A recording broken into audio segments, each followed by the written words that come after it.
ناچ گانے ہو رہے ہیں، میوزک لگ رہا ہے، ڈیک بج رہے ہیں، بھنگڑے ڈالے جا رہے ہیں، شرابیں پی جا رہی ہیں، اور پھر اس کے بعد زنا ہوتا ہے، بدکاری ہوتی ہے، اجتماعی طور پر ڈرنا چاہیے اللہ تبارک و تعالی سے، کہیں ایسا نہ ہو کہ اللہ رب العالمین کو غصہ آ جائے۔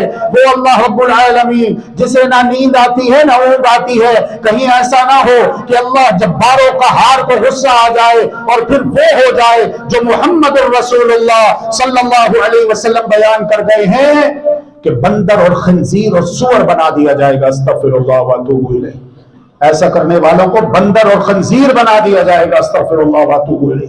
اللہ تبارک و تعالیٰ ان کے چہرے مسخ کر دے گا، یا اللہ تبارک و تعالیٰ انہیں زندہ زمین میں دھسا دے گا، یا پھر اللہ تبارک و تعالیٰ اپنی رحمت کو روک لے گا، بلکہ اللہ کے عذابات ان کے اوپر برسیں گے، حتیٰ کہ آسمان سے بھی بارش نہیں برسے گی، پھر پتھر برسیں گے۔ استغفر اللہ واتوب الیہ۔